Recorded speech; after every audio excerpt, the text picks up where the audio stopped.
शाम में खुदाई हुई, वहां एबला नाम का एक शहर था, उस एबला के अंदर टैबलेट्स यानी बहुत से वो निकले पत्थर के जिनके ऊपर चीजें लिखी हुई थी, वो बड़ी तादाद में वहां पर निकले हैं और उनसे बहुत चीजें जो हैं वो मालूम हो रही है पुरानी, और वो है तकरीबन 2500 साल कबल मसीह के, वो हैरत अंगेज तौर पर वो निकल आए। तो इन्होंने 1976 में ये बताया कि साहब वो एबला में भी इन 5 शहर के नाम इसी तरह से दिए हैं जैसे बाइबल में। अब तो बहुत ही ज़्यादा हुआ कि कितनी एक्यूरेसी के साथ में बाइबल ने दिया है। और ये 5 शहर ये वहाँ एबला में जो 2500 साल पहले वो जो निकले थे उनमें भी इनका नाम दर्ज है। अब पता ही चला इस वक्त की लेटेस्ट बात, उन 18,000 में से अभी तक सिर्फ 78 तब से 1975 में वो निकले थे, तब से अब तक, चूंकि जबान ऐसी है उस दौर की, वो समझ में नहीं आ रही, तो जो एक्सपर्ट्स उसको पढ़ने की कोशिश कर रहे हैं, सिर्फ 78 का तर्जुमा हो सका है अभी तक, वो 18,000 में से।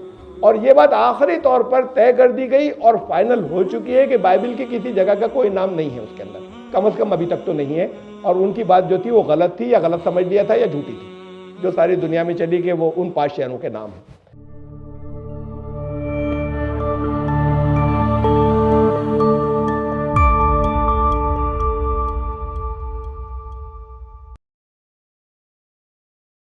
Subscribe the channel and press the bell icon to get an update. औज़ु बिल्लाहि मिनश शैतानिर रजीम, बिस्मिल्लाहिर रहमानिर रहीम। वलूतन इज़ क़ाल लिक़ौमिही अतातूनल फ़ाहिशता मा सबक़कुम बिहा मिन अहदिम मिनल आलमीन। और लूत को भेजा जब उसने अपने कौम से कहा कि क्या तुम ऐसा फौश काम करते हो कि तुमसे पहले तमाम जहानों में किसी एक ने भी नहीं किया। सूरह अल-आराफ की आयत नंबर 80 780 से दर्ज शुरू हो रहा है। तारीख़ी वाक़यात का तज़किरा चल रहा था कि कैसे जब पूरा माशरा सड़ जाता है या बिगड़ जाता है तो अल्लाह का अज़ाब आता है। उसमें कौम आद का वाक़या गुज़रा, पिछली मरतबा कौम समूद का, और अब उसके बाद कौम लूत का। कुरान शरीफ में ये तीनों कौमें, कौम आद, कौम समूद और कौम लूत, जहाँ जहाँ कहीं भी सिर्फ नाम नहीं बल्कि थोड़ी बहुत तफसील के साथ अगर साथ में तज़किरा आया इनका, कहीं किसी एक ही कौम का आया, कहीं अगर तफसील के साथ में इनका साथ में तज़किरा आया, थोड़ी बहुत भी तफसील के साथ में, तो तरतीब हमेशा उसमें यही है। बल्कि हम उसे कौम नूह जोड़ लें और इसके बाद में कौम शुएब जोड़ लें, शुरू में कौम नूह, तो तरतीब आपको हर जगह यही मिलेगी पूरे कुरान शरीफ में। पहले कौम नूह का जिक्र है, उसके बाद फिर कौम आद का, फिर कौम समूद का, फिर हज़रत लूत अलैहिस्सलाम की कौम लूत का, और उसके बाद फिर हज़रत शुएब अलैहिस्सलाम की कौम का, असहाब मदियन। इससे ये अंदाज़ा होता है कि इन रसूलों के आने की तरतीब ये थी पहले और बाद की, इसलिए कि ये सभी जगह ऐसी ही तरतीब है। तो यही तरतीब थी उनकी। उससे हम कौम लूत का दौर क्या होगा उसमें मैंने इस तरतीब को इस्तेमाल किया है, क्योंकि कुरान में ये ऐसे ही दी हुई है। अच्छा, ये समझ लें कि हज़रत लूत अलैहिस्सलाम हज़रत इब्राहीम अलैहिस्सलाम के भतीजे थे।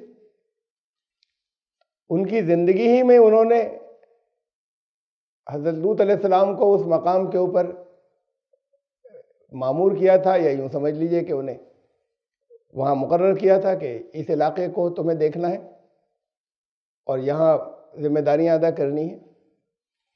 तो यही दौर हज़रत इब्राहीम अलैहिस्सलाम का दौर है, ये जिसे हम कौम लूत का दौर करें अगर ज़माना अगर हम जानना चाहें तो हज़रत नूह पहले हुए, फिर इन कौमों में जिनके वाक़यात जहाँ कौमें तबाह की गई जो कुरान में दिए हुए हैं, हज़रत नूह अलैहिस्सलाम की कौम, उसके बाद कौम आद यानी हज़रत हूद अलैहिस्सलाम की कौम, उसके बाद हज़रत सालेह की कौम यानी कौम समूद, फिर हज़रत लूत की कौम लूत, और उसके बाद कौम मदियन यानी हज़रत शुएब अलैहिस्सलाम की कौम। तो हज़रत इब्राहिम से पहले के हैं ये, नूह तो हैं, ये तो सब जानते हैं, लेकिन आद और समूद ये दोनों भी। तो इस तरतीब चूँकि ऐसे ही जैसे एक जगह मैं मिसाल में रख रहा हूँ, ये सूरह हज की आयत नंबर 42, 43 और 44 में वहीं युकज़्ज़िबू का फ़क़द कज़्ज़बत क़ब्लहुम क़ौम नूह व आद व समूद।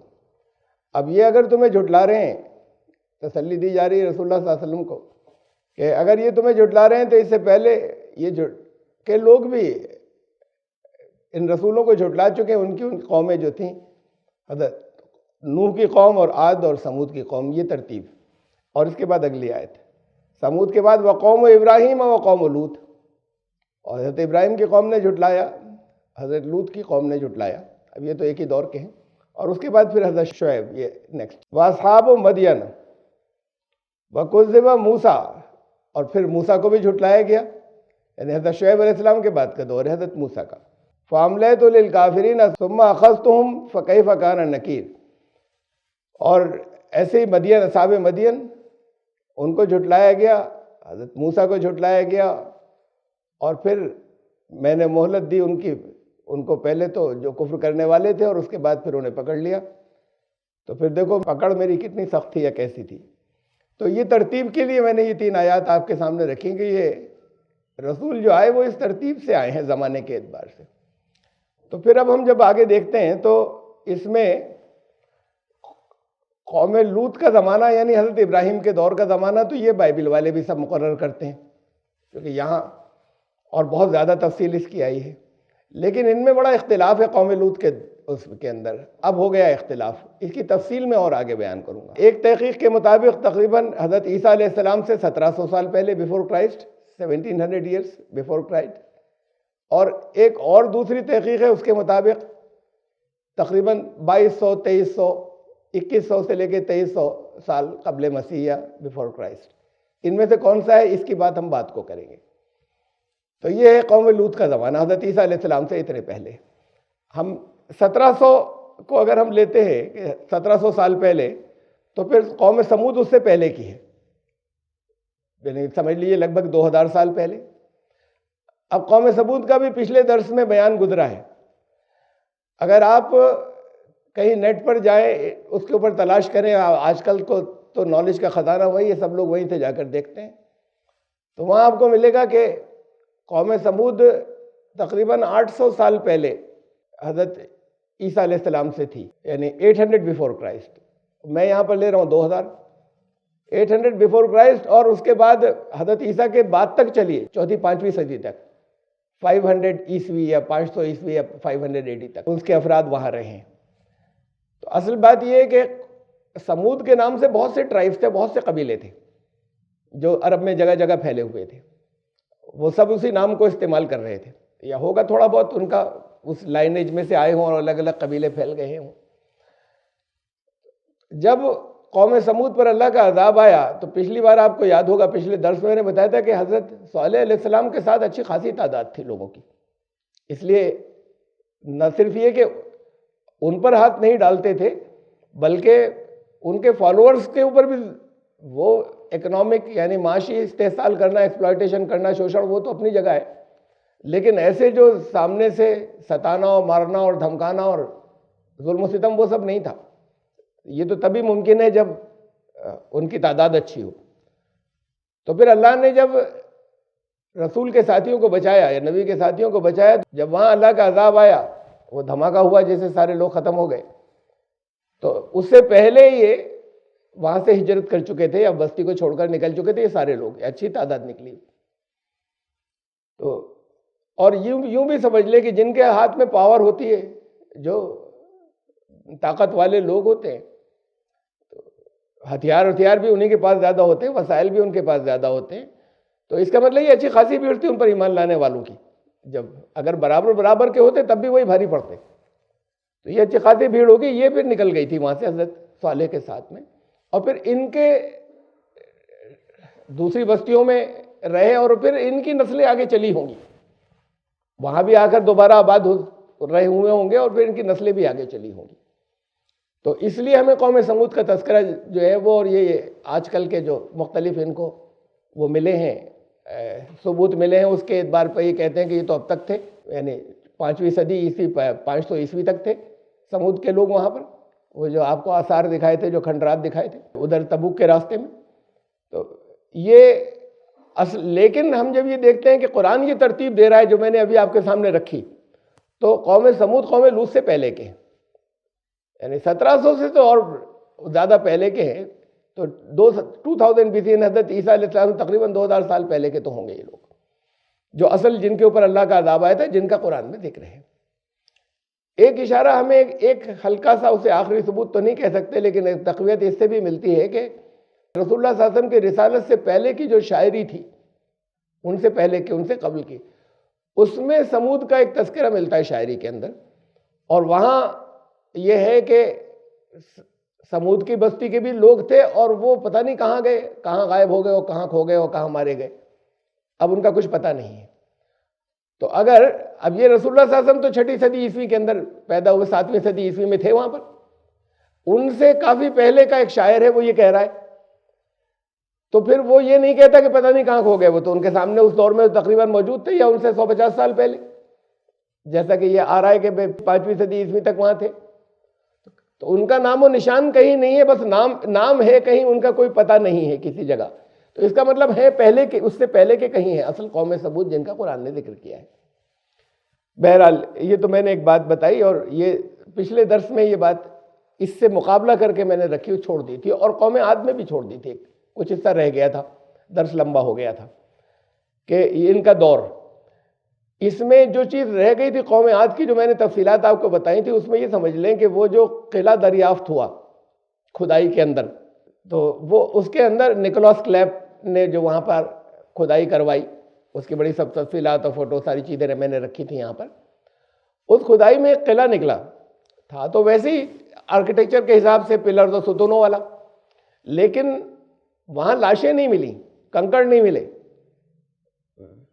ये तो पंजर और उनके ये हड्डियाँ वड्डियाँ तो हज़ारों साल बाद भी मिलती हैं, वो एक भी नहीं मिली किसी जगह उस खुदाई के अंदर। इसका मतलब लोग रहते नहीं थे वहाँ, वो किला था, किला उन्हीं का था, ये अपनी जगह है जिसे वो कह रहे हैं, यानी निकोलस क्लैप और उन लोगों ने सबने कहा कि ये कौम आद का ये मस्कन था, कौम आद यहाँ रहती थी, ये शहर था, तो शहर नहीं था, वो खाली किला था जो खुदाई में जो निकला है। तो वहाँ आमतौर से लोग रहते नहीं थे, कोई हमला हुआ जाते होंगे, या कोई ख़ास तौर से बड़ा बाजार लगता होगा, कहते हैं वो खुशबू की, फ्रैंकेनस्टाइन नाम खुशबू थी, वहाँ उगता था, उसकी तिजारत के लिए बाहर से लोग आते थे, तो वो उसके महीने मुकर्रर थे, वो जब आते होंगे तो वहाँ से होती थी, लोग जाते होंगे, लेकिन उसके अलावा वहाँ रहते नहीं थे। इसका मतलब ये कि ये तो तय हो गया कि कौम आद की जगह थी वो, ये बहुत आर्कियोलॉजिस्ट ने कहा, लेकिन वो शहर नहीं था जो निकला है, वो एक किला निकला है, और उसके आसपास, किले के आसपास दूर तक बस्तियां होंगी, एक बड़ी कौम थी, बहुत दूर तक बस्तियां होंगी, उनकी खुदाइयाँ अभी बाकी हैं, जिसे हम शहर इरम कहें, वो अभी बाकी हैं, और वो निकलना चाहिए और बरामद होना चाहिए अगर वहाँ पर दिलचस्पी लें। इसलिए कि दिलचस्पी हमेशा ये वेस्टर्न नेशंस के लोग लेते रहे खुदाइयों के अंदर, मुसलमान अक्सरियती ममालिक में भी, और उन मुल्कों में भी जहाँ अपने एक ज़माने से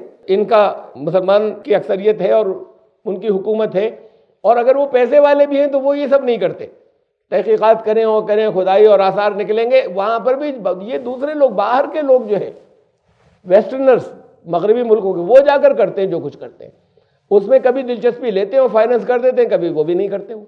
तो ये कौम आद जो है उस तरतीब के एतबार से जो मैंने आपको बताई, इसका ज़माना होना चाहिए तकरीबन 2300 बिफोर क्राइस्ट, यानी 2000 से और पहले।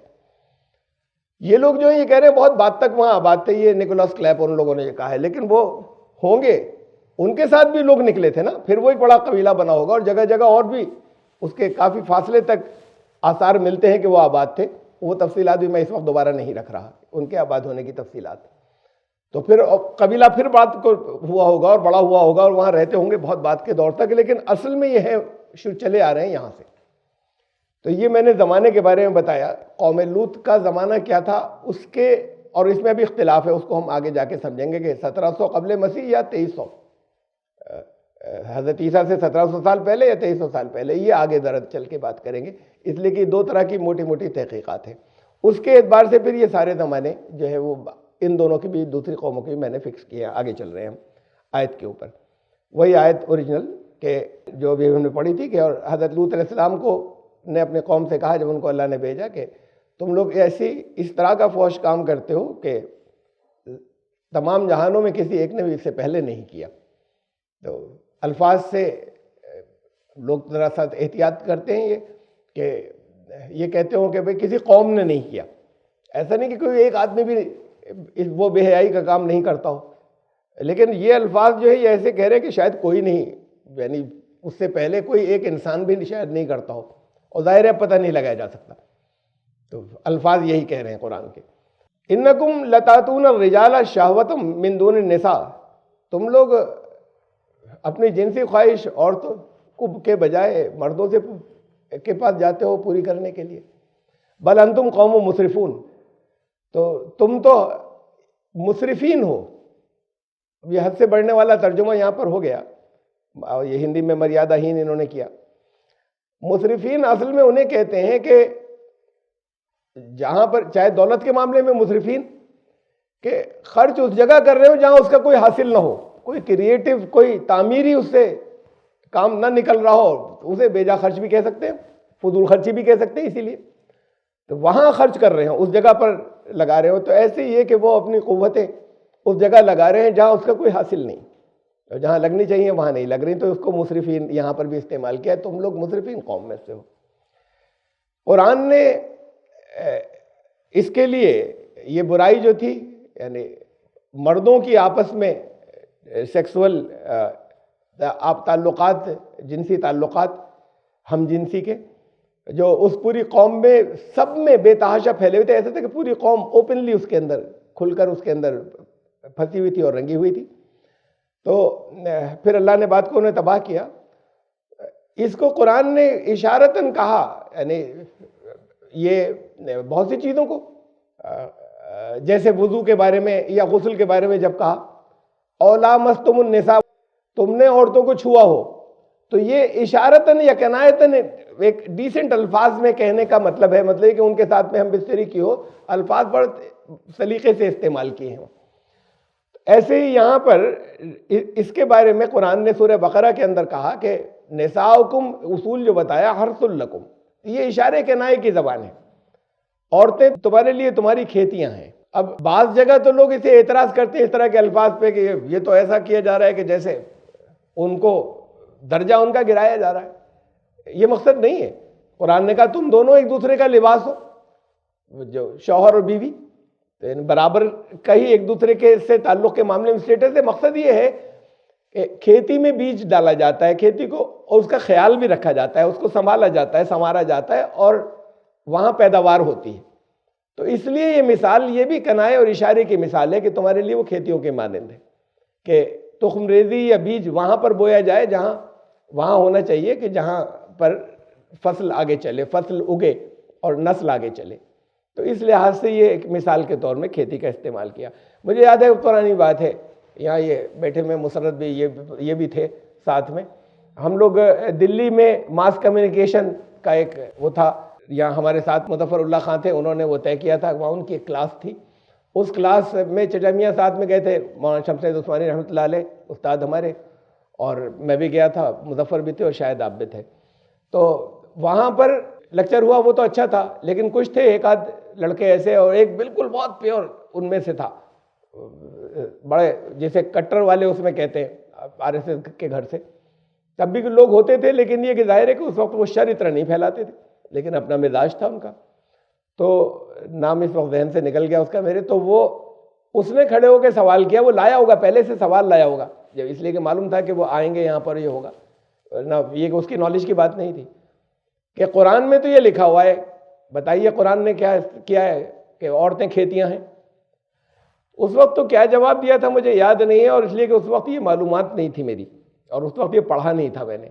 लेकिन वहाँ मनुस्मृति के अंदर यही मिसाल है, बल्कि बहुत दूर तक दी हुई है, ये खेत की और बीज बोने की, और बहुत दूर तक दी हुई है। तो असल में तो जवाब देने का वो था, लेकिन उस वक्त तो मालूमात नहीं थी। कि वहाँ पे, तो ये असल में एक इशारे किनारे की ज़बान है, एक डिसेंसी के साथ में, जहाँ मकसद ये बताना है कि बीज इधर उधर नहीं फेंका जाता, बीज बोया जाता है। औरतें इस खेत की तरह मानने, खेत से बाहर कोई बीज नहीं डालता, तो किसी और जगह पर नहीं डालता।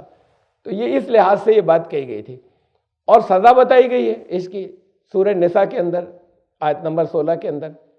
सज़ा का मतलब पिन पॉइंट नहीं की कि सज़ा क्या होगी उसके लिए जो गे होते हैं या जिन हम जिनसी के ताल्लुकात मर्दों के आपस में, मेल्स के, लेकिन कुरान ने उसे काबिल सज़ा कहा है। और हर दौर में जिस माशरे के अंदर जैसा भी सिस्टम मुनासिब समझे वैसी सज़ा रख ले जब वो पिन छोड़ा हुआ है, लेकिन कहा कि सज़ा देना। वल्लदान यातियान यहाँ मिनकुम फ़आज़ू हुमा, कि तुम में से जो दो मर्द अगर वो बेहयाई का काम करें तो उन दोनों को सज़ा देना। तो काबिल सज़ा जुर्म था। अब ये इन्हीं का हज़रत लूत अलैहिस्सलाम के लिए सूरह अल-अनकबूत में 29, आइन्नकुम लतातून रिजाला व तक़तऊन सबील व तातून फ़ी नादीकुमुल मुनकर, क्या तुम मर्दों के पास जाते हो, अभी वे लफ्ज़ी तर्जुमा यहाँ पर है इस जगह पे जो मैंने किया है, व तक़तऊन सबील, कता कर देते हो, काट देते हो रास्ते को, हाईवे को, जो मेन रास्ता उसे काट देते हो और उसे कता कर देते हो, और तुम मर्दों के पास जाते हो और रास्ता काट देते हो वो, और तुम अपने मजलिसों के अंदर बुरे काम करते हो। ये अल्फाज जो हैं, ये कुरान ने ऐसे अल्फाज इस्तेमाल किए हैं यहाँ पर, ज़ुमानी बहुत सी जगहों पर है।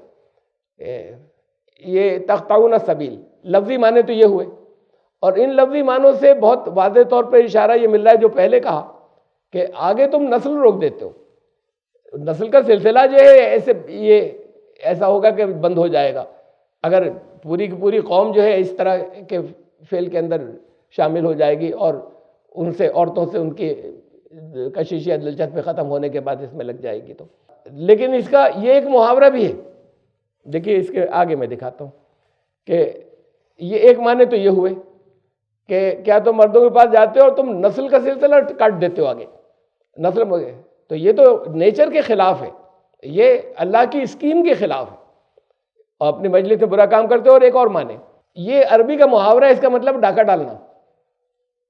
ये मुहावरे होते हैं जैसे सबील, इब्नु सबील, रास्ते के एतबार से सबील के लिए बहुत से मुहावरे हैं।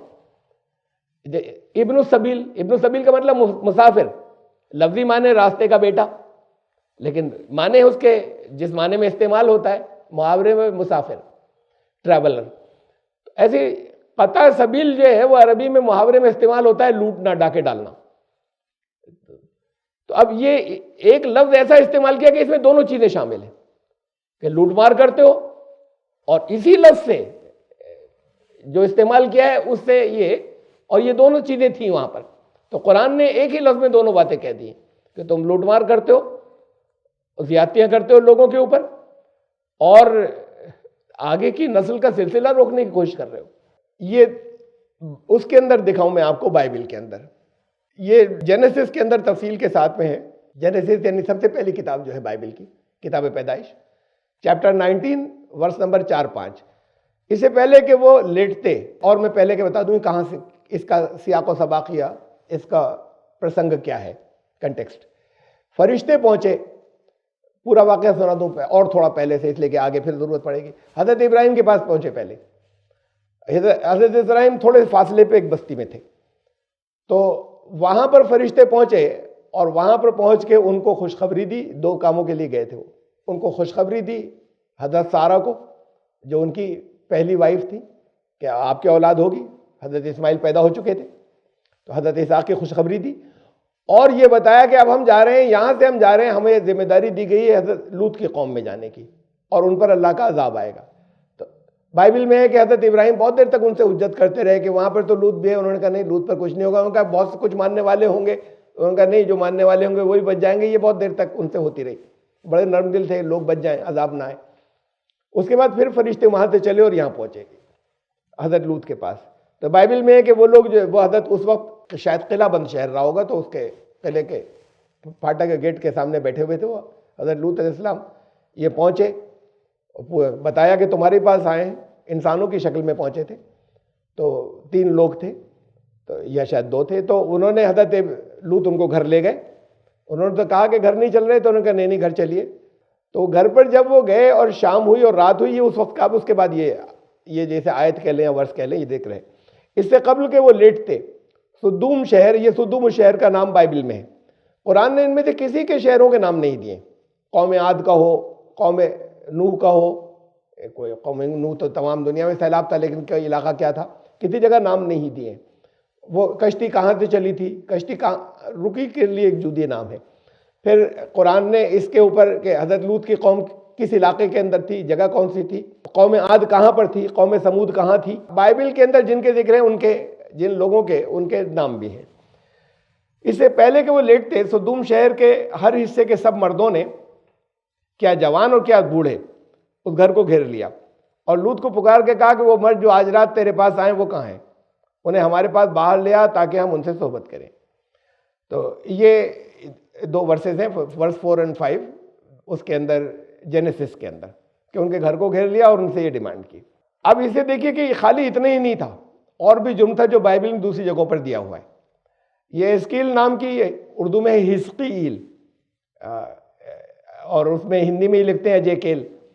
एस्कील जो थे ये पैगंबर शायद रहे होंगे। इनके नज़दीक, यानी कुरान के अंदर जिन रसूलों के नाम है उनमें से नहीं है, ज़ाहिर है जिन नबियों के नाम है, लेकिन बहुत से कुरान के अंदर नाम नहीं है जो बाइबल में है कि ये भी नबी थे। तो ये हज़रत हिस्कील जो है, उनके नाम की किताब है, चैप्टर 16 वर्स 49। और वहाँ ये जो पूरी हिस्कील की किताब के अंदर इज़राइल को एक औरत की तरह, यानी तमसील में एक औरत कहा गया है, और ऐसे उससे बात की गई जैसे किसी औरत से बात की जा रही है, वही तमसीली ज़बान के अंदर। तो उससे कहा जा रहा है, ये इस्राइल को मुखातिब करके, कि अब तेरी बहन सुद्दूम का गुनाह ये था, यानी सुद्दूम वो शहर है, बहुत दूर है वहाँ से, इजराइल से, उस जगह से दूर है, लेकिन ये उसे बहन कहा। तेरी बहन सुद्दूम का गुनाह ये था कि वो और उसकी बेटियां मगरूर, मस्त और बेफिक्र थी। उन्होंने गरीबों और मुहताजों की दस्तगिरी नहीं की थी, यानी वो अकड़ने वाले थे, उनके साथ गरीबों के का ख्याल नहीं रखते थे, उनके साथ ज्यादतियाँ करते थे, मगरूर थे। ये एक जुर्म यहाँ पर ये दिया हुआ है उनका।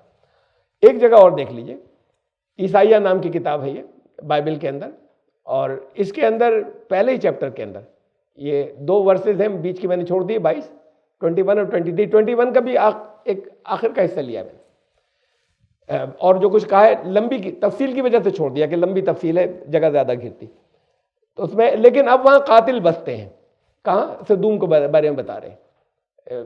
बात हज़रत हिस्कील के सामने बात इजराइल की हो रही है कि तुम्हारे यहाँ भी ऐसे ही हो गया जैसे वहाँ सदूम में था। अब सदूम में कातिल बसते हैं, तेरे हुक्मरान सरकश हो गए और चोरों के साथी बन गए। यहाँ खिताब करके कहा है सदूम की बस्ती, और बाइबल के अंदर नाम है सोडोम एंड गोमोरा। तो ये जो 2 नाम हैं, उर्दू में उमूरा, सदूम और उमूरा, कि ये 2 नाम है जहाँ पर अल्लाह का अजाब आया था, जहाँ ये लोग रहते थे। तो उन दोनों का नाम लेकर कहा गया है कि अब तेरे हुक्मरान सरकश हो गए, चोरों के साथी बन गए, उन सबको रिश्वत पसंद है, वो गिफ्ट लेने के पीछे दौड़ते हैं कि उनको गिफ्ट दिए जाएं काम कराने के लिए।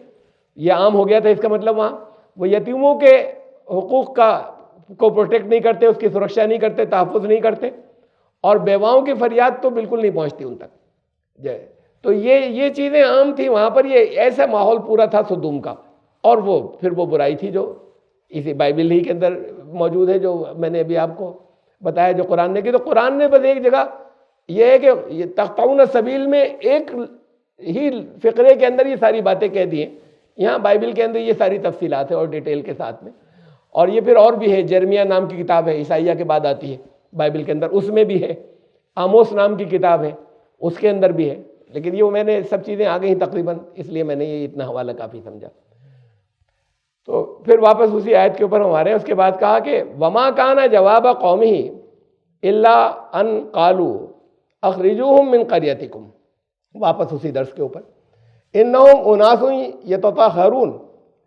कौम के लोग जो थे नसीहत सुनने वाले नहीं थे, और बड़ा औंधा जवाब उनका कहा कि भाई यही जवाब था कि बड़े पाकीज़ा बनते हो, कि अगर ये बड़े पाक हैं, ये हम गंदों में क्या रहेंगे, इन्हें निकाल दो यहाँ से, इनको निकल जाना चाहिए, हम सारे गंदे लोग हैं, ये हमें गंदा कहता है, और ये बड़ा पाकीज़ा है, तो ये पाक यहाँ रहता क्यों है। तो जवाब उनका ये था, जवाब में वो इस तरह की बातें करते थे कि इन्हें अपने शहर से निकाल दो, बड़े पाक बनते हैं।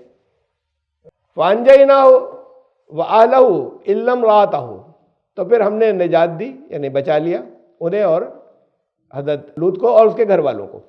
इल्लम रातहु, लेकिन बीवी को नहीं, बाकी को बचाया घर वालों को। कानत मिनल गाबिरीन, वो पीछे रह जाने वालों में से थी, उसको नहीं बचाया, वो पीछे रहने वालों में से थी। हजरत लूत की बीवी के बारे में कई बार तज़किरा आ चुका है दूसरे मसाइल के सिलसिले में। सूरह तहरीम के अंदर हजरत नूह हजरत लूत की बीवी का नाम साथ में आया और वहां पर अल्फाज आए हैं कि ये दोनों नूह की बीवी और हजरत लूत इस्लाम की बीवी कानता ताता अब्दैन मिन इबादिना, हमारे दो बंदों के, हमारे दो सालेह बंदों के तहत थी वो। फ़ख़ानतहुमा, इन दोनों ने खयानत की थी।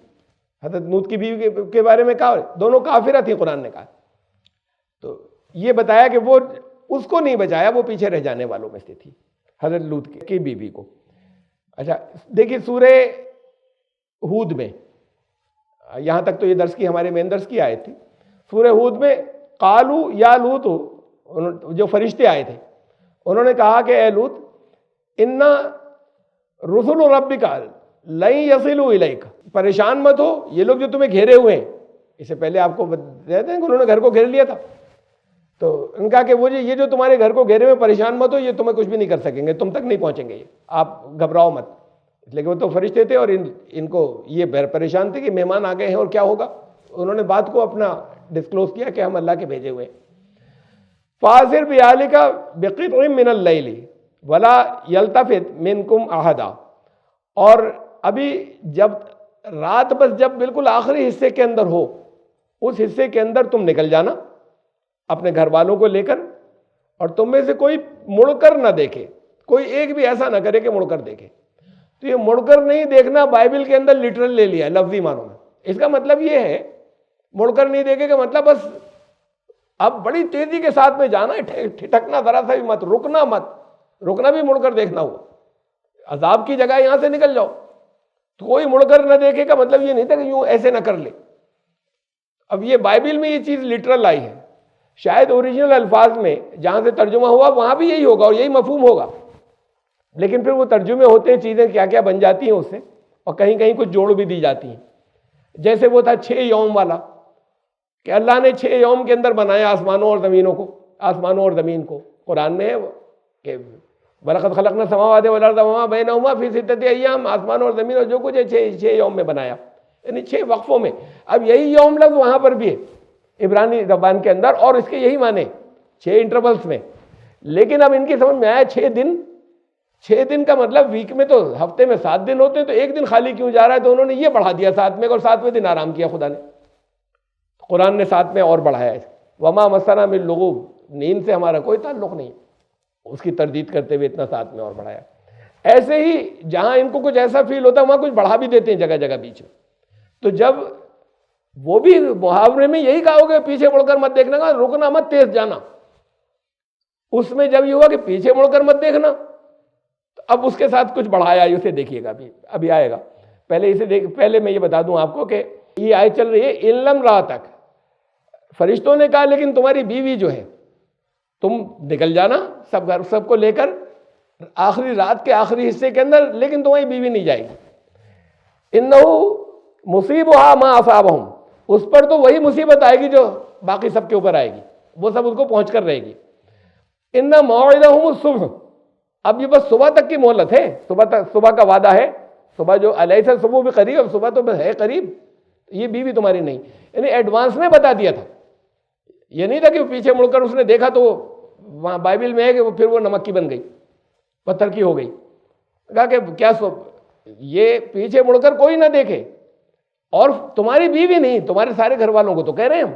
तो ये एडवांस में, चूंकि वो काफिरा थी और दूसरी जगहों का मैंने आपको हवाला भी बताया सूरह तहरीम का, तो उनको अल्लाह को उसको अजाब में फंसना था, और जाहिर है कि फिर उसका तर्ज अमल बात को भी वही था कि वो नहीं गई साथ में। तो ये पहले से बता दिया था कि ये तुम्हारी बीवी नहीं, ये फरिश्तों ने। और हज़रत इब्राहिम के सामने भी ये बात आ गई, काला इन्ना फिया लूतन, जब अभी मैंने आपको बताया ना पहले हज़रत इब्राहिम के पास पहुंचे थे फरिश्ते, तो हज़रत इब्राहिम ने उनसे अच्छा खासा कोशिश शुरू की कि न जाएं, न तबाही लाएं, न लोग मरे वहाँ पर। तो हज़रत इब्राहिम ने कहा वहाँ तो लूत भी है उस बस्ती के अंदर, तुम तब वहाँ पर अजाब डालने जा रहे हो, अजाब लाने जा रहे हो। कालू नानो आलम बिमन फिहा, उनका कि हमें पता है वहाँ कौन है, हम लोग जानते हैं। लनुनज्जियन्नहु वालहु इल्लम रातहु कानत मिनल गाबिरीन, ये बिल्कुल तय है हम लाजमन लूत को बचाएंगे और लूत के घर वालों को भी बचाएंगे, लेकिन उसकी बीवी को नहीं, वो तो पीछे रह जाएगी। तो ये बात भी अभी वहां बस्ती में जाने से पहले भी हजरत इब्राहिम के सामने कहा कि ये बीवी को नहीं बचाएंगे, और बीवी अपने तर्ज अमल के एतबार से भी शायद रुक जाए, वो पीछे रह जाने वालों में से। तो अब बाइबल का बयान देखिए इस मुकाबले में। जेनेसिस कई चैप्टर 19 किताब पैदाइश का वर्ष नंबर 26। लेकिन लूत की बीवी ने पीछे मुड़कर देखा, वो नमक का सुतून बन गई, पिलर। वो अब ये सुतून जो है वो देखिए आपको नजर आ रहा है, ये एक जगह डिस्कवर भी कर लिया गया। वो इलाका जहां डेड सी है, उसको डेड सी भी कहते हैं, सॉल्ट सी भी कहते हैं, जो बहरे मुर्दार, वो इलाका जो है वो जॉर्डन, उर्दून, कुछ हिस्सा जॉर्डन में, कुछ हिस्सा इसराइल में है उसका। वो जमीन का सबसे निचला इलाका है। वहां बोर्ड भी लगा हुआ है कि ये जमीन में इससे नीचा इलाका कोई नहीं सकता, समंदर से बहुत नीचे का इलाका है वो। ये वही जिसके बारे में कुरान ने कहा था कि फी अदनल अर्द, ये रूमी जीतेंगे, सूरह रूम की शुरू की आयत के अंदर, कि करीब की सरजमीन के अंदर रूमी जो है वो हार गए, फिर बात को जीतेंगे। यही फी अदनल अर्द, जंग होगी किस जगह, वो जो जमीन में सबसे निचली जगह है। तो ये कुरान ने जब बताया था कि जमीन के सबसे ज्यादा lowest place of the earth है वो जिस जगह पे वो जंग होगी, ये अपने आप में एक मोजज़े की बात है कि इतने ज़माने पहले उस वक्त तो कोई किसी इलाके को किसी एक जगह हुए नहीं नाप सकता था कि ये सी लेवल से कितने ऊपर, हम यहाँ पर रामपुर सी लेवल से कितने ऊपर है और दूसरी जगह कितनी है, वो जगह कितनी है।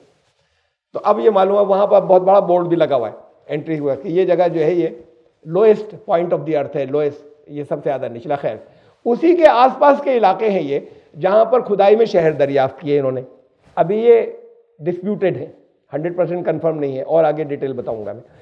तो उन्हीं में जिस जगह पे ये अभी तक चला आ रहा था, या अभी तक डिस्प्यूटेड नहीं हुआ था, या ये 1965 में खुदाई हुई, कई साल तक चलती रही, उसमें जो इलाके निकले सब नमक के पहाड़ हैं सारे। यानी सॉल्ट ऐसे हैं कि चट्टानें दूर से नजर आती हैं, अगर आप हाथ डाल के यूँ निकालें तो हाथ में आ जाती है वो, जैसे कोई मिट्टी हो, वो नमक है, सारी नमक की चट्टानें हैं।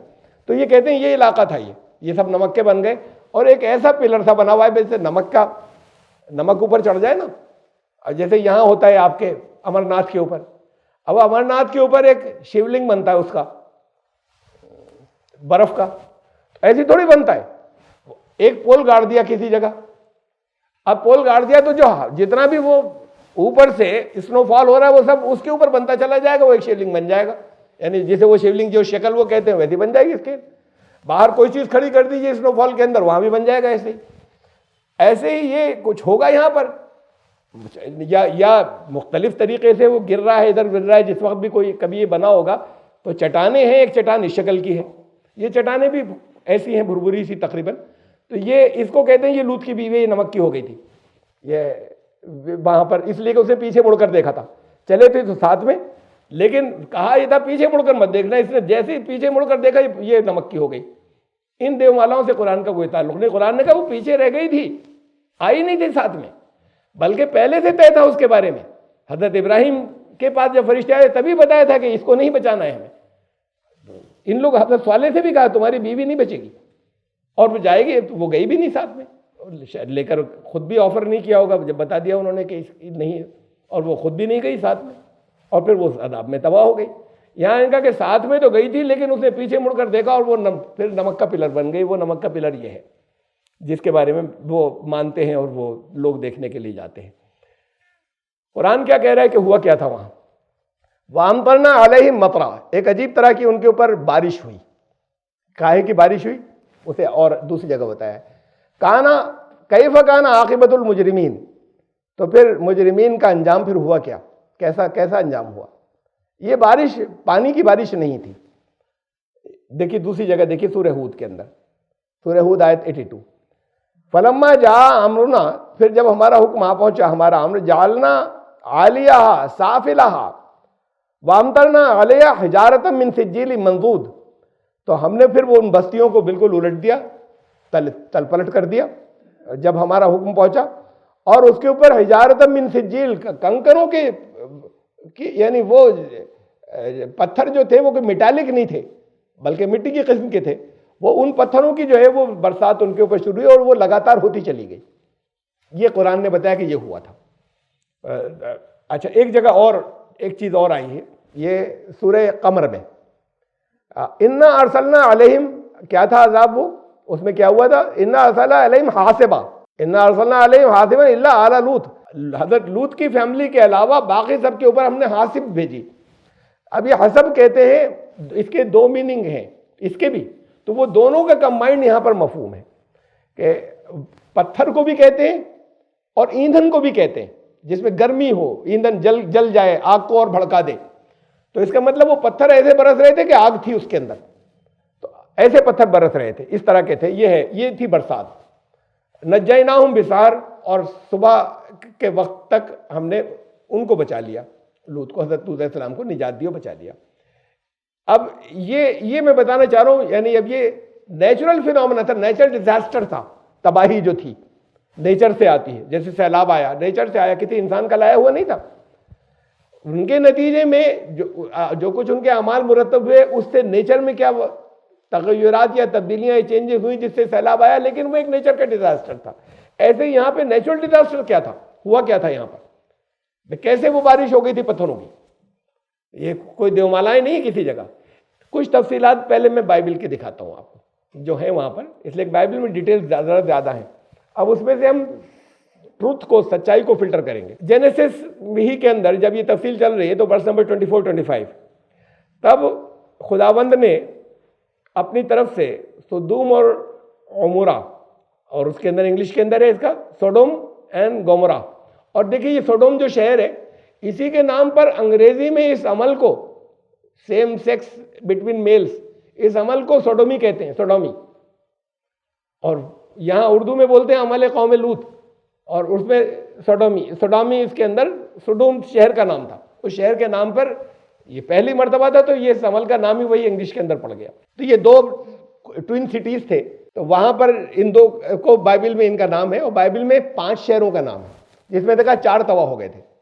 इनका नाम खास तौर से, कि ये दोनों बिल्कुल करीब करीब थे, इन पर सदूम और ओमोरा या गोमोरा इंग्लिश में, उस पर आसमान से आग और गंधक बरसाई। इंग्लिश में rain down brimstone and fire, brimstone गंधकी को कहते हैं, पुराना नाम है वो, पत्थर, गंधक के पत्थर और आग बरसाई, और बाज तर्जुमे में अंग्रेजी में के जलती हुई गंधक बरसाई, कुछ इंग्लिश ट्रांसलेशन में ऐसा है। और इस तरह उसने इन शहरों को और सारे मैदान को, मैदान का मतलब वो पूरा इलाका एक प्लेन्स कहलाता था, आसपास पहाड़ियां हैं, जैसे हम कहेंगे भाई हल्द्वानी प्लेन्स में है, फिर आगे पहाड़ शुरू हो जाते हैं, देहरादून प्लेन्स में है, फिर आगे वो पहाड़ शुरू हो जाते हैं, तो वो प्लेन्स बड़े दूर तक के इलाके को कहा जा रहा है, यानी कि कोई किसी मैदान को। उन प्लेन्स में कई शहर आबाद थे, फिर उसके बाद पहाड़ थे, और वो डेड सी, बहरे मुर्दार, वही सॉल्ट लेक, उसकी पोजीशन ये सॉल्ट लेक इसलिए उसमें नमक इतना है उसके अंदर कि उस पर बड़े आराम से आपको तैरना आता है, नहीं तो आप जाके लेट जाएं, कोई डूबता नहीं उसके अंदर, इतना भारी पानी है उसका, इतना ज़्यादा उसके अंदर सॉल्ट है। उन शहर के तो उस सारे प्लेन्स के उन शहरों के बाशिंदों और ज़मीन की सारी नबातात यानी वेजिटेशन, जितने वनस्पति थी उस समेत फिर अल्लाह ने उन्हें तबाह कर दिया। जलती हुई गंधक या आग और गंधक की बारिश, गंधक के पत्थरों की बारिश हुई। ये तफसीलात इसके अंदर है, कुरान में है, गर्मी का सेंस भी और पत्थरों की भी, कि लगातार बरसते रहे थे। ये उसकी थोड़ी सी और डिटेल है बाइबल के अंदर, लेकिन हम ये जो इनके साथ में हुआ, इतनी बात फिर इसमें दरमियान में है समझने की। इसे असल में मुझे पहले लाना चाहिए था, लेकिन ये स्लाइड यहाँ पर आ गई है कि ये नेचर का एक, अल्लाह ने जो कुछ रखा है, नेचुरल प्रोसेसेस रखे हैं जो भी नेचर के अंदर फितरत में, जब कहीं पर ऐसा होता है किसी वजह से उसमें रुकावट आती है, तो नेचर रास्ते निकाल लेती है अपने आगे बढ़ने के। अब जैसे यही है कि उनके अंदर, पेड़ पौधों के अंदर किसी एक जगह ऐसा हो कि कुछ ऐसी चीजें हो, छिड़काव किया जा रहा हो कि उससे उन पर बुरा असर पड़ रहा हो, तो कुछ अरसे के बाद वो अपने अंदर रेजिस्टेंस पैदा करके कुछ और दूसरे रास्ते निकाल लेते हैं बढ़ने के। तो ये नेचर में है। मच्छरों को मारने के लिए कोई चीज लाए, शुरू में मर जाएंगे, थोड़े दिनों बाद फिर उनकी नस्लें जो है वो और अपने रास्ते ऐसे निकाल लेती हैं, इस तरीके से पैदा होती है। नेचर कर रही है, नहीं मच्छर खुद नहीं कर रहे कि वो उनके ऊपर उसका असर न हो। तो ऐसा किसी जगह ये ऐसे ही सिंपल मिसाल के अंदर के बहता हुआ पानी है, आप रोक लगाएं जरा देर को तो रुकेगा, उसके बाद फिर ऊपर से उबलना शुरू होगा और इधर उधर से जाना शुरू होगा। बाकी रोक अगर बहता हुआ चला आ रहा है तो उसको फिर नहीं रोक सकते। तो ऐसे ही नेचर अपने रास्ते निकालती है, फितरी रास्ते, अगर उसके अंदर रुकावटें आती हैं तो वो और रास्ते निकालती है। तो इस जानदार की लाजमी सिफत है, कोई भी जीव हो, उस बहुत सी सिफात है लिविंग थिंग्स की, मैंने उन सबको यहाँ नहीं लिया है, लेकिन ये एक लाजमी सिफत है हर जीव, चाहे वो नबातात पेड़ पौधों में से हो, चाहे वो जानवरों में से हो, कीड़े मकोड़ों में से हो, चाहे इंसानों के, नस्ल को बढ़ाना, रिप्रोडक्शन, और सिर्फ इतना ही नहीं बढ़ाना बल्कि जेनेटिकली अपनी खुसूसियात आगे की नस्लों को देना। ये नेचर ने रखा है ताकि ये आगे फैलती चली जाएं चीजें, ये नेचर में है। जब इसे रोका जाएगा तो फिर कुछ और रास्ते निकलेंगे, तो वो रास्ते इस शक्ल में निकलेंगे, फिर ये अजाब की शक्ल में वो रास्ता निकला। जब इसको रोका गया कि ये फितरत का तकाजा था जो अल्लाह की तरफ से था, जो नेचर की तरफ से था, यूँ समझ लीजिए कि नस्ल आगे, हर जानदार नस्ल बढ़ाता है और नस्ल को अपनी क्वालिटीज देता है, वो ट्रांसफर होती हैं। ये जीव की के लक्षण हैं, सिफात हैं, उसकी अलामत हैं जिंदगी की। तो ये अलामत ख़त्म हो रही है तो फिर नेचर अपने रास्ते निकालती है, और उसके उस रास्ते के तौर पर ये कैसे ही आया, अब ये तो कभी और आगे इस मौजू पे तहकीक होगी तो खुलेगा कि अजाब, कोई ख़ास अजाब किसी जुर्म के शक्ल में कैसे आया, क्या क्या हालात पैदा हुए कि ये रास्ता ऐसे निकला था। बहरहाल वो शहर तबाह हुआ। अजाब की नेचर क्या थी, बस ये इसके अंदर मैं उस एरिया को आपको दिखा के और जो दो डिस्प्यूट हैं वो बताना चाह रहा हूँ।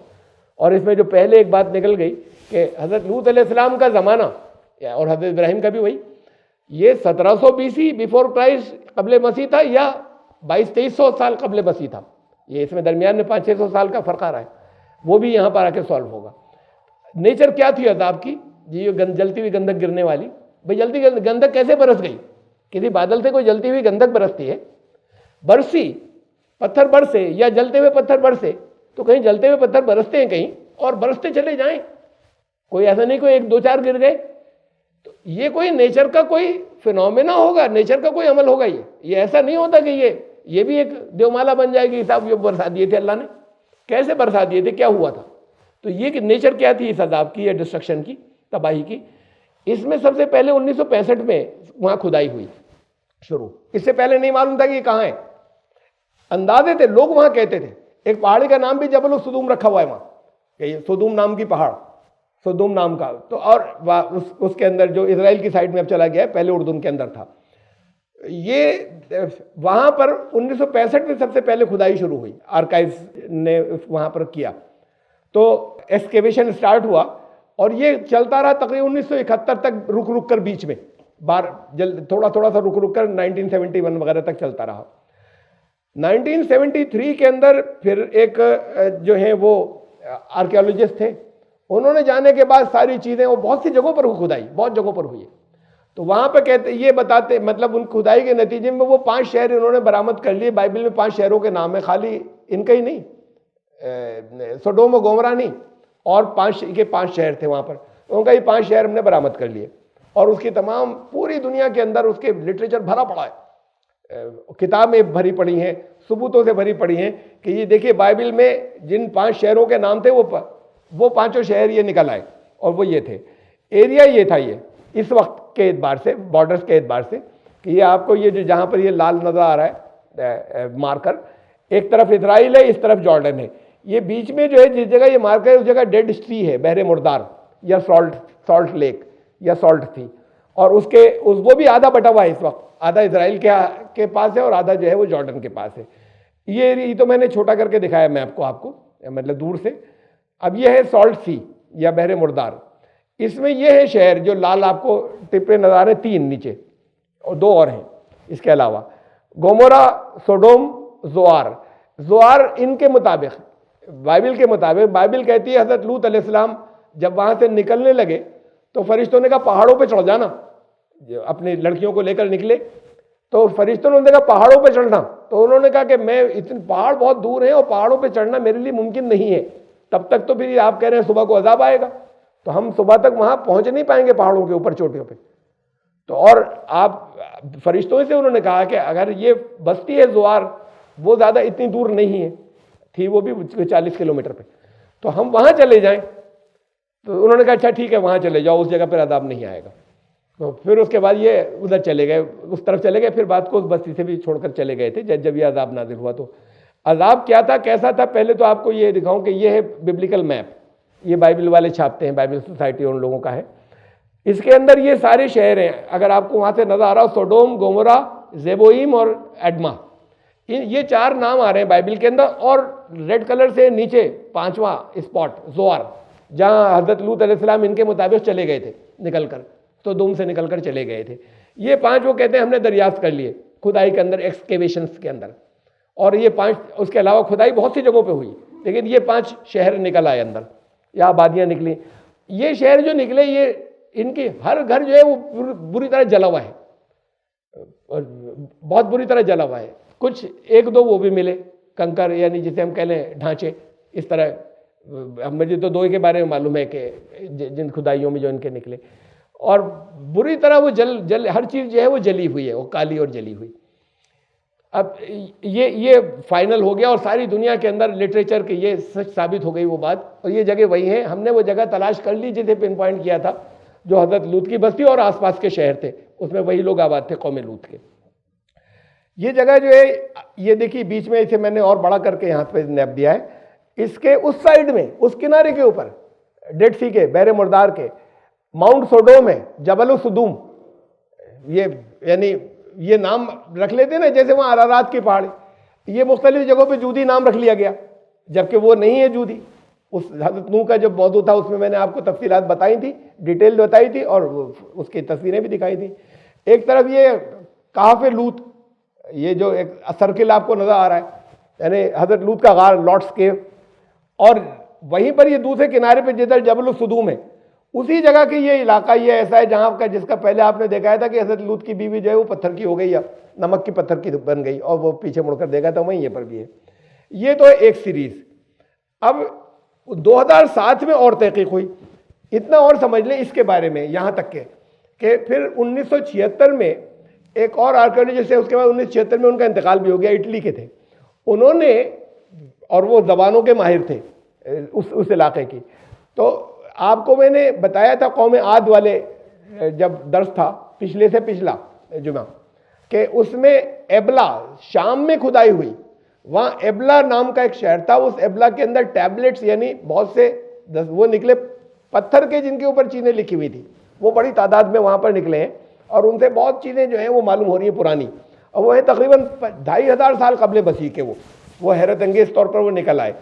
तो इन्होंने 1976 में ये बताया कि साहब वो एबला में भी इन 5 शहर के नाम इसी तरह से दिए हैं जैसे बाइबल में। अब तो बहुत ही ज़्यादा हुआ कि कितनी एक्यूरेसी के साथ में बाइबल ने दिया है। और ये 5 शहर, ये वहाँ एबला में जो 2500 साल पहले वो जो निकले थे, उनमें भी इनका नाम दर्ज है। अब पता ही चला इस वक्त की लेटेस्ट बात, 1976 में इनका इंतकाल हो गया, जो इटली के थे, और इनके हवाले एक्सपर्ट माने जाते थे, बड़े स्कॉलर थे, पूरी दुनिया में इनके हवाले इनके नाम के साथ में, ये तो जबानों के माहिर हैं। 18,000 वो टैबलेट्स हैं। टैबलेट्स का मतलब ये आपकी कोई दवाओं की टैबलेट नहीं, बड़े साइज के चौकोर हैं जिनके ऊपर लिखा हुआ है वो मिट्टी के। और वहां पर भी वो जलकर वो शहर खत्म हो गया था, मिट्टी के थे, तो वो मिट्टी के पक गए, वो इसलिए महफूज भी हो गए कि बिल्कुल ईंटों के बन गए, और उन पर लिखाइयाँ हैं। तो 18,000 हैं, और उसके अलावा कुछ जो है वो टूटे हुए भी हैं।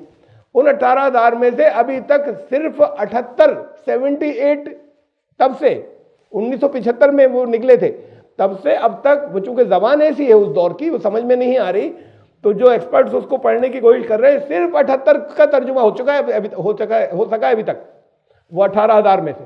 और ये बात आखिरी तौर पर तय कर दी गई और फाइनल हो चुकी है कि बाइबल की किसी जगह का कोई नाम नहीं है उसके अंदर, कम से कम अभी तक तो नहीं है। और उनकी बात जो थी वो गलत थी, या गलत समझ लिया था, या झूठी थी, जो सारी दुनिया में चली कि वो उन 5 शहरों के नाम हैं। तो अब उससे इतनी बात हुई कि ये जगह थी या नहीं थी। बहरहाल खुदाई में निकले हैं ये शहर, इनके नाम वो नहीं थे, इन्होंने बताया कि ये वो है, ये वो है, ये वो है, ये वो है। नाम पुराने नाम कुछ और, उस जगह के इस वक्त के नाम कुछ और रहे होंगे, कहा कि ये बाइबल में जो नाम था वो है। 5 शहर बरामद हो गए। अब ये चली आ रही थी, पूरी दुनिया में फैली हुई है, लेकिन अब 2007 में एक खुदाई और हुई। यह है इंटरेस्टिंग एक हिस्सा कि जहां बात बदल रही है कुछ। 2007 में एक खुदाई और हुई, कुछ दूसरे आर्कियोलॉजिस्ट थे जिन्होंने खुदाई की, उन्होंने इसके इस हिस्से पे खुदाई की जो डेड सी जा रहा है उसके नॉर्थ में। अभी तक आप कहां देख रहे थे, बीच में, अब उन्होंने नॉर्थ में बिल्कुल सिरे के ऊपर की खुदाई। होंगी कोई वजूहात होंगी वहां पे करने की, आर्कियोलॉजिस्ट हर जगह ऐसी थोड़ी खोद के ढूंढते फिरते हैं कि वो जैसे आप पानी निकालने के लिए कभी यहाँ पे नहीं निकला तो अच्छा यहाँ पे देख लेते हैं, अच्छा यहाँ पर देख लेते हैं। तो कुछ पहले से कुछ आसार होते हैं, कुछ जिसकी वजह से किसी खास जगह पर खोदते हैं। तो बहरहाल इन्होंने यहाँ पे एक्सकेवेशन किया। ये इसका नाम है इस जगह का इस वक्त ताले हमाम। तो ये ताले हमाम के ऊपर जो है वो इसके उस कोने के ऊपर नॉर्थ साइड के ऊपर इन्होंने खुदाई की। इस खुदाई के अंदर देखिए ये पहले वाला नक्शा है, उसी में ये जो काला स्पॉट है बड़ा, ये है वो जगह जहाँ की। ये पहले हैं जो इन्होंने कह रहे हैं शहर बरामद हुए थे और जो अभी तक माने जा रहे थे 2007 तक। उनका कहना ये था कि सदोम और गोमरा दोनों इस जगह हैं। जब खुदाई में वहाँ भी निकले, कला भी निकला, बस्तियाँ भी निकली। वहाँ की बस्तियों की पोजीशन ये थी कि वहाँ जैसे ये पुरानी वाली जो थी ना, इसमें जो मैंने आपको बताया 2 कंकाल या वो ढांचे निकले थे, तो ये वो दोनों तो पूरे थे करीब करीब। यहाँ तो टुकड़े टुकड़े थे हड्डियों के, जैसे बिल्कुल चिथड़े उड़ गए हों। यहाँ की पोजीशन ऐसी थी। जलने के निशान यहाँ पर भी बहुत थे, इस जगह भी बहुत थे। तो इन्होंने कहा ये जगह है। और अब ये इतना ये और समझिए कि वो जो था, जो पहले अभी तक आपको दिखाया था, वो जगह जहाँ पर खुदाई हुई थी इसके बहरे अहमर के बीच में, इन 5 शहरों की, ये पूछा गया कि बाइबल में तो ये है कि गंधक, ये गंधक की तरह नमक है, ये सॉल्ट है सारा, ये गंधक तो है नहीं। तो ये जो बाइबल में तो सल्फर या गंधक के पत्थर बरसे थे, वो ऐसा आया है। तो उसमें उनका एक्सप्लेनेशन ये था कि जगह जगह वहां पर पिट्स, गड्ढे हैं उस इलाके के अंदर। उन गड्ढों के अंदर वो पदार्थ या वो सब्सटेंस है जो पेट्रोलियम का तरह जमा हुआ था, उसे बिटुमिन कहते हैं। बिटुमिन यानी पेट्रोलियम जो है वो जमी हुई फॉर्म में, वो है वहां पर। तो एक वहां पे उनका ये जगह फॉल्ट लाइन, यानी ऐसी जगह पे जहां 2 प्लेट्स मिलती हैं अंदर की जमीन की, उसे फॉल्ट लाइन कहते हैं। जलजले आते हैं, उनका जलजला आया था कभी वहां पर, जलजला आया होगा। वो जलजला इतना जबरदस्त था कि ये सब छलका जोर से बहुत ऊपर तक, ये जो इसके अंदर बिटुमिन था, ये पेट्रोलियम पदार्थ, और ये ऊपर जो छलका, और उसमें सल्फर की आमेजिश भी है। और वो जब ऊपर छलका तो नीचे कहीं आग जो होगी उसने आग पकड़ ली, और फिर उसके बाद वो उन सब के ऊपर बरसा। ये बहुत अजीब सी बात है, कितना ऊपर बरसा। इसे हम, जैसे कुरान कह रहा है, बारिश बरसाई ऊपर से। ये ऐसे नहीं कि ऐसे जैसे फुहार थी नीचे से होली का रंग हो के अपने पाइप से डाला किसी के ऊपर भीग गया, ऊपर से बरसाई। तो वो डिस्क्रिप्शन यहां पर नहीं आ रहा। बाइबल में भी ऐसे ही है, आसमान से बरसाई, और यहां पर भी ऐसे ही है। तो बहरहाल चूंकि ये भी बताना था कि गंधक की कैसे हुई, तो उन्होंने अपना अंदाजा ये लगाया। यहां पर ये कह रहे हैं 2007 वाले कि एक अमल है उनका ये हुआ था। ये जो होते हैं ना मेटियोर्स, ये सुनते रहते हैं, कभी कभी आता है कि एक वो जो चला है मेटियोर्स, यानी वो जिसे हम सैयारे कह लें, फितरी पत्थर के बहुत बड़े बड़े, वो फजा में तैर रहे, एक जमीन की तरफ आ रहा है साहब, जमीन के बहुत करीब से गुजरेगा, बड़ा खतरा है। फिर वो मालूम हुआ कि जमीन से कुछ लाख किलोमीटर से दूर से निकल के चला गया, वो भी बहुत करीबी होता है। तो और वो अगर आ जाएगा तो बड़ी तबाही आ सकती है और बड़े नुकसान हो सकते हैं। ये जमीन पर गिरे हैं, अब भी कभी कभी गिरे हैं।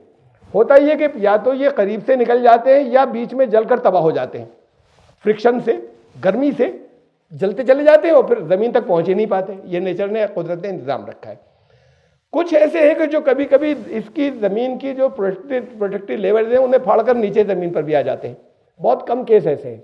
हिस्ट्री में कंफर्म केस हमें 3 मालूम है बस, जो हुए हैं, जो कंफर्म केस है। उनमें से इसे कहते हैं मेटियोर एयरबर्स्ट। वो वहां पर फट जाता है ऊपर, और ये फटना कैसा होता है ये मैं आपको दिखाना चाहता हूं, अभी दिखाऊंगा। लेकिन पहले ये 2 जगह, 2 मरतबा तो इस तारीख में रूस में फटे। रूस के इलाके में ये मेटियोर एयरबर्स्ट जो है 15 फरवरी सन 2013 में गिरा था एक, वहां पर क्या हुआ था 2013 में, वहां पर आई विटनेस जो थे, बाद को जिन लोगों ने उस जगह को देखा, वो ये बताते हैं कि एक घंटे बाद सल्फर की बदबू आनी शुरू हुई, गंधक की, और वो सारे दिन रही थी। वो ये जो फटा था, ऊपर फटा था, उसकी हवाएं थी। और अब ये कैसे आता है, इसको जरा इसका वीडियो देख लीजिए। अब ये गाड़ियां चल रही हैं और सुबह का वक्त है, इतनी सुबह का है कि अभी लाइट जलाए हुए लोग, फिर चलते चलते गाड़ियां एकदम रुक गई, ट्रैफिक रुक गया, और ये रुका, ये ऊपर से अब आना शुरू हुआ, ये जमीन के उसमें स्फीयर में दाखिल हो गया। ये वो वाक़या है।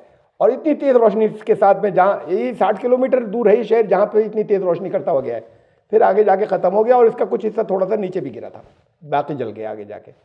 तो ये मैंने आपको मीटियोर के गिरने का एक केस जो है, ये रूस के एक शहर का भी बताया 2013 के अंदर, फरवरी 2013 में।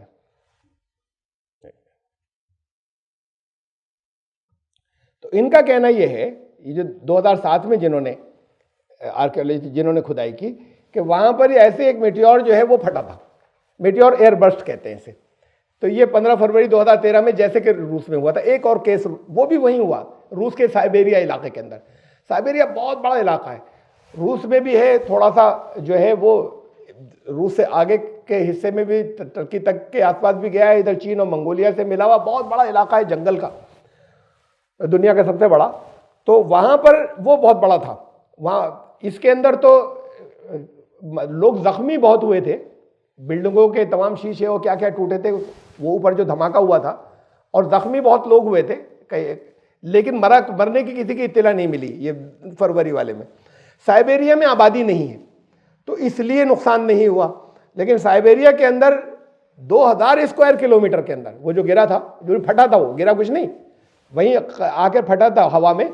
तो 2000 स्क्वायर किलोमीटर का मतलब 46 लगभग, ऐसा समझ लें अगर स्क्वायर है तो 46 किलोमीटर लंबा, 46 किलोमीटर चौड़ा जंगल, उसके अंदर तकरीबन 8 करोड़ पेड़ थे, 80 मिलियन।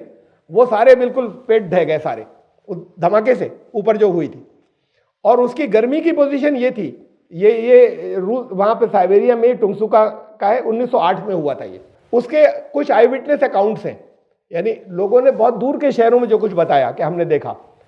तो एक 60 किलोमीटर से ज्यादा दूर एक शहर था, उन्होंने बताया कि घर के बाहर थे वो, ऐसा हुआ बिल्कुल जैसे दिन निकल आया, इतनी तेज रोशनी हुई, सूरज से ज्यादा तेज रोशनी, और फिर वो धमाका हुआ, और उसके बाद फिर गर्म लहर आई हवा की। उनका इतनी तेज गर्मी थी कि मैं समझ में नहीं आ रहा था कि कपड़े उतार के फेंक दूं, जला जा रहा हूं मैं, ये से 60 किलोमीटर दूर। तो और धमाके जो उसके जरा चमक के बाद जरा रुक कर धमाका हुआ, और उससे फिर वो गिर पड़े, तो उनकी वाइफ आके घर में खींच कर ले गई, ये बाहर थे। तो उसके फिर वहां पर उनका कि तेज गर्म हवाएं जो है उसमें चल रही थी, वो 60 किलोमीटर दूर, ऐसी झुलसाने वाली चल रही थी कि वहां कोई बाहर निकल नहीं सकता, इतनी तेज झुलसाने वाली हवाएं थी। इससे ये जिस जगह पर खास ये हुआ था, वहां पर 46 किलोमीटर चौड़ा और 46 किलोमीटर अगर लंबा हो तो वो 2000 स्क्वायर किलोमीटर के लगभग हो गया। इतना इलाके के पेड़ जो है वो सब फ्लैट हो गए। इतने जानी नुकसान इसलिए नहीं हुए, तकरीबन चंद एक हुए थे, कुछ हुए थे, इसलिए कि इस इलाके में कोई रहता नहीं था, ये जहां पर ये 1908। इनका कहना यह है, जिन्होंने यहाँ खुदाई की, अब जो मैंने आपको मैप में दिखाया, कि ये फटा था, एक एयर बर्स्ट हुआ था। जैसे उन्होंने कहा कि दलदला आया था, वो एक दलदला आया, उस दलदले से वो सारा उछला, उससे रेन नहीं हो सकती ऐसी। फिर उसमें और भी बाद एतराज आते हैं, कुछ चीज़ें वो ख़त्म हो गई कि उसके नाम भी बाइबल में दिए हुए एबला टेबलेट्स के अंदर, वो सब भी ख़त्म हो गई। यहाँ पर इनका कहना है कि वो भी उनका अंदाजा है कि दलदला आया होगा। असल बात यह है कि हमारे जैसे मुसलमान मुफस्सिरीन और बाद और लोग भी ऐसा समझते रहे थे कि शायद कोई ज्वालामुखी, एक वोल्केनो आतिशफशा फटा होगा, उसमें से ये गंदा, ये सारी चीज़ें आग और गंधक की तरह की चीज़ें निकल के बढ़ती होंगी। तो ये वहाँ का कोई रिकॉर्ड नहीं है, इसलिए कि उसके तो रिकॉर्ड हैं हज़ारों साल पहले की भी दुनिया के अंदर। कोई वहाँ पर आतिशफशा फटने का कोई चांस और कोई केस है नहीं कि वहाँ पिछले कुछ कई हज़ारों साल के अंदर कभी कोई फटा हो। तो फिर कैसे हुआ ये? इनका कहना है कि ये एयर बर्स्ट हुआ होगा वहाँ पर, एयर बर्स्ट से ये सारी चीज़ें जो है ये मुमकिन है उस जगह के ऊपर। तो कौमे लूत जो है ये कहते हैं ये 1700 BC में हुआ था। ये कैसे निकाले ये साल? उस जगह जो पॉटरीज हैं, जो चीज़ें अंदर से निकली उसका एज निकालते हैं, कार्बन डेटिंग। तो उन्होंने कहा 1700 बिफोर क्राइस्ट की है। इससे पहले वाली खुदाइयाँ जो थी वो 2200-2300 बिफोर क्राइस्ट की थी, हज़रत ईसा से पहले की, जो वहाँ पे चीज़ें निकली उसकी कार्बन डेटिंग की गई, एज लगाई गई। अभी 1700 वालों को बाइबल वाले नहीं मान रहे, बाइबल के स्कॉलर वो कह रहे हैं हमारा सारा वो गड़बड़ हुआ जा रहा है। जो बाइबल के अंदर क्रोनोलॉजी दी हुई, फिर हज़रत आदम की उम्र कितनी थी, फिर उनकी इब्राहिम की कितनी थी, तो हज़रत इब्राहिम की, फिर उनका फलां बेटा था उसकी इतनी हुई, फिर वो फलां बेटा, फिर फलां बेटा, ये ऐसे लेके हज़रत ईसा और तक लाए हैं बाइबल वाले। तो अब वो जो साल गिनते चले जा रहे हैं, वो कह रहे हैं उस हिसाब से जब ये खुरूज यानी हज़रत मूसा अपने फ़िरौन को लेकर निकले, फ़िरौन से बचकर बने इसराइल को लेकर निकले थे, वो साल तो मालूम है ये टैली नहीं हो रहे, ये तो 1700 नहीं, बहुत आगे की बात है, हम नहीं मानेंगे इसको। तो असल बात ये है कि ज़्यादा सही डिस्क्रिप्शन तो यहीं पर मिल रहा है 1700 साल कबले मसीह में इस इलाके के अंदर कि ये हुआ होगा, और उससे ये आग की बारिश भी हुई, ये आपको देखा इनमें आग भी बरसती है, और वो पत्थर जो है वो सारे बरसते हैं वो, और वो बरसने के बाद वो इतने ऊपर से जो पत्थर गिर रहे हैं, तो ओले कहीं किसी के ऊपर गिर जाए तो उसके सर फट जाते हैं, ये तो मर जाए सारे। तो और वो धमाके से लोग जो है वो बिल्कुल सारे चिथड़े उड़ गए, धमाका इतना ज़बरदस्त था हर चीज़ के। तो वो उससे एयरबस्ट अगर मेटेओर का हो तो उससे ही मुमकिन है, लेकिन ये वो जगह जो है जो खुदाई में निकली वो 1700 कबले मसीह की है कि उसमें तबाह हुई थी। तो अब ये इसे बाइबल के स्कॉलर्स जो है वो रिजेक्ट कर रहे हैं कि नहीं उससे हमारी बाइबल वाली चीज़ों से, लेकिन बाइबल के साल जो है वो काबिल एतबार नहीं है, इसलिए कि देखिए मैं थोड़ा सा आज दर्स आगे बढ़ गया, लेकिन इसको मैं पूरा कर दूँ, ख़त्म होने वाला है। बाइबल में हज़रत आदम से लेके, ये मैंने आपको बीच की डिटेल नहीं दी, वो तो बहुत लंबी है कि आदम का बेटा कौन था, उनका कौन था, फिर उनसे कौन पैदा हुआ, फिर हज़रत ईसा तक के साल जो है वो 3974 बन रहे हैं हज़रत ईसा तक के। इसमें 2022 और जोड़ दीजिए, 2022 और जोड़ दीजिए तो 5990 साल होते हैं। 5990 साल का लगभग 6000 साल जो है इंसान को हुए हज़रत आदम से लेकर यहाँ तक। यही गलत है, सब सारे स्कॉलर इसको, जितने साइंटिस्ट हैं या दूसरे स्कॉलर्स हैं, वो सब कह चुके हैं कि फजूल बात है कि हज़रत आदम यानी दुनिया के पहले इंसान कोई अब से 6000 साल पहले खाली हुए थे, लाखों साल की बात है कम से कम। ये वाई क्रोमोसोम का मैन जो है वो भी उसे कहते हैं कम से कम 2 लाख साल पहले का है इंसान। इससे पहले तो कहते हैं बंदर था और ये था और फला था या नहीं था, लेकिन ये जिस शक्ल के इंसान को इंसान कह रहे हैं वो भी 2 लाख साल पहले का है, और वो बहुत तहकीकात से साबित है। तो ये 6000 साल पहले तो बिल्कुल एब्सर्ड बात है, लेकिन बाइबल में ऐसे ही दिया हुआ है। इसका मतलब बाइबल की गिनतियां सही नहीं है, वाकयात बहुत से सही है, बात चीज़ें मिला दी गई, लेकिन इसकी काउंटिंग क्रोनोलॉजी कहते हैं कि कौन कितने, वो बिल्कुल सही नहीं है। ये देखिए इसके अंदर एक सबूत और मैं दूँ आपको। इसके 2 इंजीलें जो है, मत्ती की इंजील और लूका की इंजील, मैथ्यू और ल्यूक, इसमें उनकी हज़रत ईसा अलैहिस्सलाम की जीनोलॉजी दी हुई है, यानी उनका शजरा इन दो के अंदर, दोनों एक दूसरे से मुख्तलिफ है। हज़रत इब्राहिम से लेकर, ये इसके अंदर मत्ती की इंजील में हज़रत दाऊद से लेकर यूसुफ बड़ा ही, वो जिसे कहा जाता है कि वो हज़रत मरियम से बाद को शादी हो गई थी, तो वहाँ तक जो है वो उसके अंदर मत्ती की इंजील में 27 नस्लें दी हुई नामों के साथ में, और इसके अंदर जो है वो 42 नस्लें दी हुई लूका की इंजील के अंदर, इन दोनों के दरमियान में। और ये इसमें कोई नाम एक दूसरे से मिल भी नहीं रहे, सारे डिफरेंट है एक दूसरे से। तो इसका मतलब ये, अब बात तो उसकी तौजीहात करते हैं, लेकिन अब लेटेस्ट जो स्कॉलर्स हैं वो कहते हैं नहीं, फर्दी लिख दी गई है इसके अंदर, इन जिलों में फर्दी बढ़ाई गई है, ऐसी कोई जीनोलॉजी जो है लोगों को नहीं पता थी। तो इसके अंदर ये इस तरह ये वाकयात, कौन किसका बेटा था, किस साल के अंदर कितनी उम्र थी, ये रिलायबल इनके नहीं है, इन जिलों के या बाइबल की किसी भी किताब के। तो इसलिए ये कहना कि साहब वो साल 1700 कबले मसीह नहीं हो सकता, वो तो हमारा वो गड़बड़ हुआ जा रहा है, आप अपना दोबारा से रिवाइज करो इस नई तहकीकात की रोशनी में। लेकिन ज़्यादा सही समझ में वही आता है कि वो जो मैंने आपको बात को बताया 2007 की तहकीकात, जिसमें कुरान की वो बात भी पूरी होती है कि वहाँ पर गर्म पत्थरों की बारिश हुई, वो जो फटा है तो उसमें फिर छोटे पत्थर जो है वो नीचे बरसे और उसकी आवाज़ से लोग मर गए। आवाज़ बड़ी ख़तरनाक होती है। वहाँ सारी की सारी बस्ती जो कौम समूद की वो धमाके से तो मरी थी, तो वो धमाके से सारी मर गई थी, खाली एक धमाके से। अब ये आखिरी आयत आज की, और वो आयत तो दर्स तो ख़त्म हो चुका, उससे मुताल्लिक़ समझ लीजिए, कह लीजिए सूरह साफ़ात की 137 और 138, वइन्नकुम लतमुर्रून अलैहिम मुस्बिहीन व बिल्लैल अफला ताक़िलून। देखिए ये न ये बता रहे हैं उसका नाम सुद्दूम था, सुद्दूम कहाँ पर था, गोमोरा कहाँ पर था, ये सब कुछ नहीं कहा कुरान ने। न कौम आद का कहा है, न कौम समूद का कहा है। ये अपने आप में एक बहुत अहम बात है, क्यों नहीं कहा है भाई? अल्लाह को मालूम था, बताया जा सकता था। अरे पहले नाम कुछ और होते थे, अब कुछ और हो गए। जगह टोपोग्राफी बदल जाती है, ज्योग्राफी बदल जाती है, अगर पहचाने बताई जाए। ये तो आप 3 साल बाद किसी दिल्ली चले जाइए तो आपके पहचाने बदल जाती हैं। कह रहे यहाँ पे जा रहे हैं, यहाँ तो अब ये मोड़ ऐसे नहीं था और ऐसे था, और यहाँ फ्लाईओवर नहीं था। पहचाने थे इतने 2-4 साल में बदल जाती हैं। तो ऐसे नाम देने का कोई यूज नहीं। नाम तारीख के साथ बदल जाते हैं, लोग कहेंगे वो तो गलत था, तो फिर निकालते रहेंगे पुराना नाम ये था तो उसकी ये निकली है। ये बाइबल में होता रहता है और करते हैं। कुरान ने नहीं दिए। नंबर 1 इसलिए कि उस दौर के लोगों को किसी दौर में मिलेगा, पता चल जाएगा कि ये था। शायद यही हो जो अब 2007 में मिला है। लेकिन कुरान ने इतनी बात कही, वहां लोग जानते हैं इस इलाके में ऐसा हुआ था, और कुरान ने क्या कहा है, तुम उनके पास से दिन रात गुजरते हो उस इलाके में से। ये नहीं कहा कि स्पॉट, एग्जैक्ट स्पॉट कौन सा था, तुम इस इलाके से क्या हुआ था ये बता दिया।